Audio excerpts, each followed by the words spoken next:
It's story time. Story time. Let's read a story time. Story time. I'm geeked at story time. Story time. You and me, it's story time. Story time. Let's achieve. Hello, everyone, and welcome to Story Time with me, Kayla. How's everyone doing out there? I hope you are doing well and making sure to stay safe.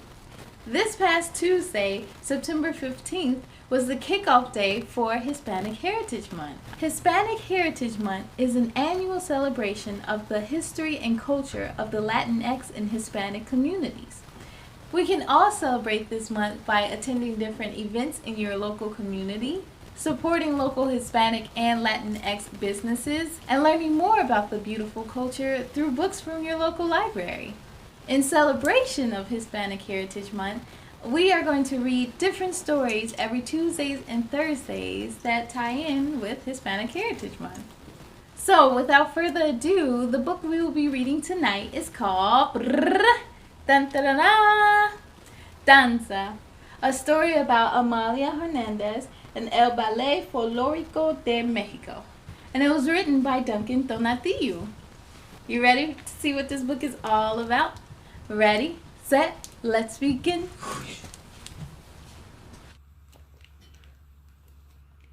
Danza, a story about Amalia Hernández and El Ballet Folklórico de México. Written by Duncan Tonatiuh. Here we go. My apologies in advance. There are some things I'm going to mispronounce. But I'm going to just keep on rolling. Here we go. Amalia Hernández was born in Mexico City in 1917, and everyone assumed she would grow up to be a school teacher, like her mother and her grandmother. Even Amy, as everyone called her, expected that. But one afternoon, while her family was on vacation, Amy saw a pair of dancers in a town square. They stumped and swayed to the live music. The danzas that they performed had been danced by people of that area for generations. Amy was hooked. She made a decision. She was going to become a dancer herself.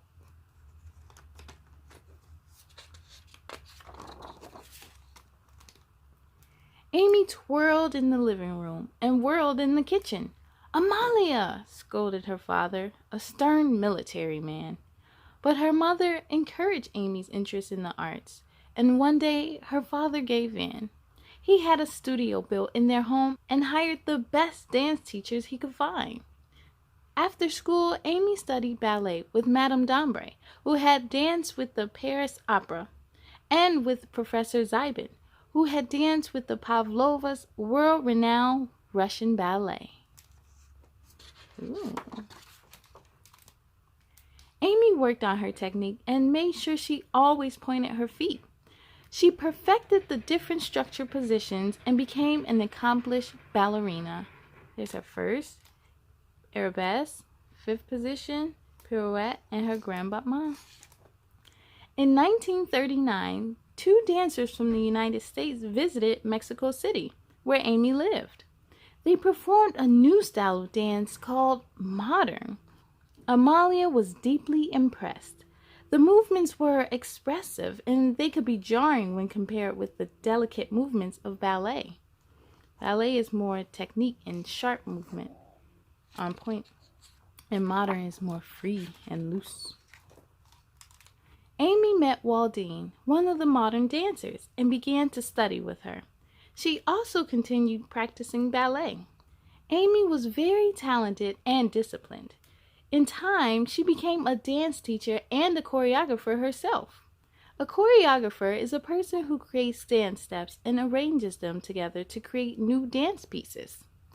In 1952, after rehearsing for months, Amy and other dancers gave a performance. They presented many different dances, but the one the audience clapped for the most was a piece called Sones de Michoacán. Amy was the choreographer, and the dance was similar to the regional danza that she had seen in the town square when she was a little girl. Amy had an idea. she decided that she would create ballets based on the folklorico danzas from the different regions of Mexico. She was so excited that she formed her own company with 7 other dancers. Amy began to travel to villages all around the country to learn as much as she could about their area's traditional dances.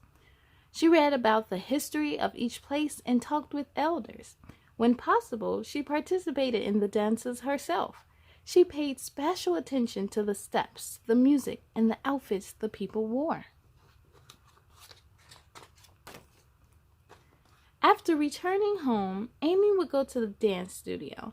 The danzas y bailes she saw in the villages were for ceremonial purposes, like celebrating a patron saint or hoping for a good harvest.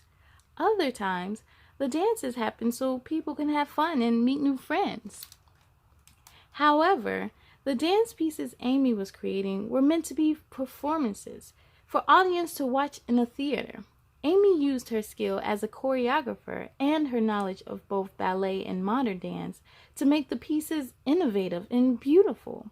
She made sure the dancers wore dazzling costumes and that there were dramatic lighting and spectacular backdrops. She's using what she knew to create art. Audiences loved the folklorico ballets, and Amalia's dance company quickly became very famous. In 1954, they performed on the Función de Gala television show. They danced on the show every week for more than 60 weeks. The company grew to include 20 dancers and then 50. The company's repertoire, or stock of dancers, included ballets based on mestizos bailes, like the sones jarochos from Veracruz. Mestizo is the combination of Amerindian, European, and African traditions. In this ballet, musicians dressed in white played the harp and guitars as the dancers stomped on a torima.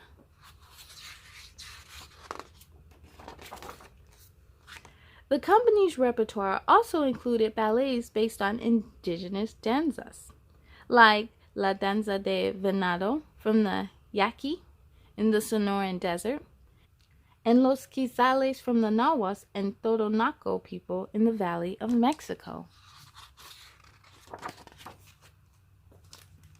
Some of the company's ballets were not based on traditional dances, but were original pieces inspired by Mexico's pre-Columbian past.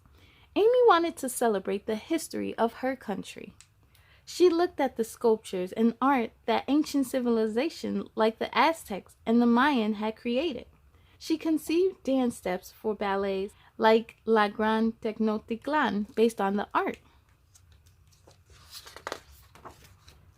Some ballets were inspired by more recent history and by music like the polka and waltz, which were popular with the wealthy in the 19th century, or by corridos, which were popular with the poor at the beginning of the 20th century. Amy will often dance as Juana Gallo, a fierce female soldier of the time. The company became a great success not only in Mexico, but abroad too. In 1959, the Mexican government asked it to represent Mexico in the Pan American Games. These games are similar to the Olympics, but only athletes from the Americas compete. It was a great honor to be a part of such an important event. That year, Amy decided to call the company El Ballet Folklórico de México, Mexico's folkloric ballet. The company became truly international in 1961 when it won the first prize at the prestigious Festival of Nations in Paris. Famous ballets and important dance troupes from all over the world competed at this event.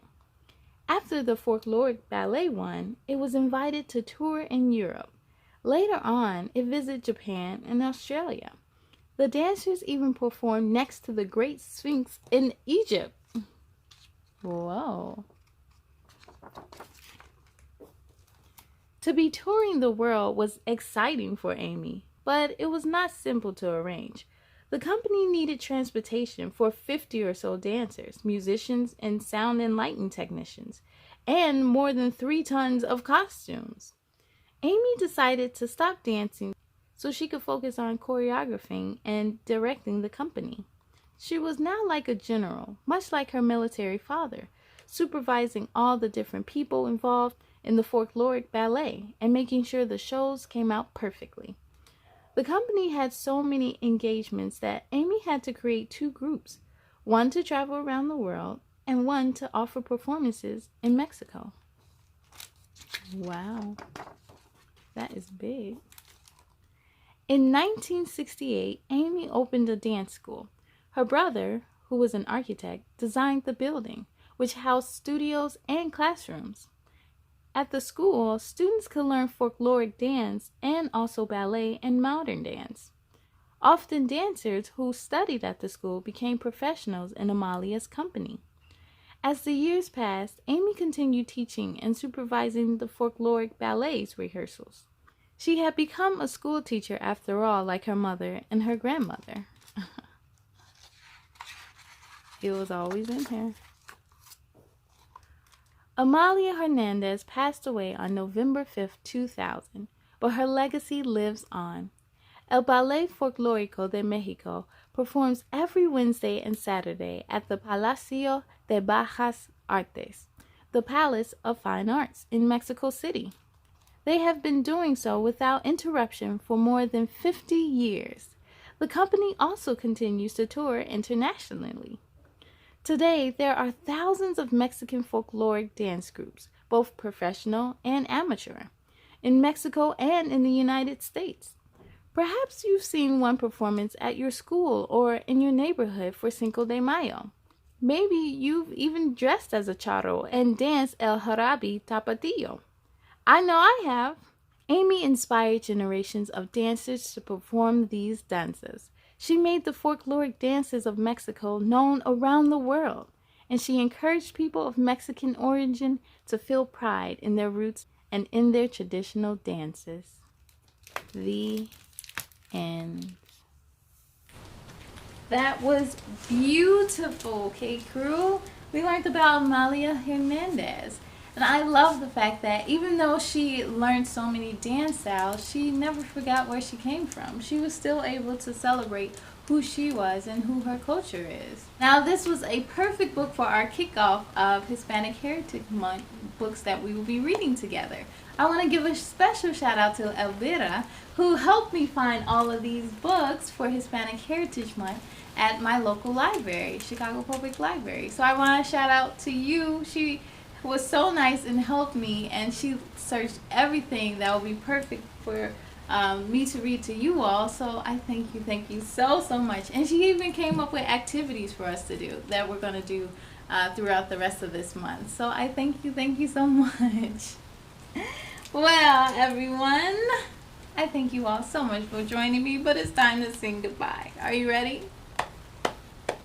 Goodbye, goodbye, goodbye, goodbye, goodbye, goodbye, goodbye, goodbye, goodbye, my friends, goodbye to you. I hope to see you again real soon. Be proud of all your work tonight. Now climb into bed and sleep real tight. On a count of 3, let's say goodnight.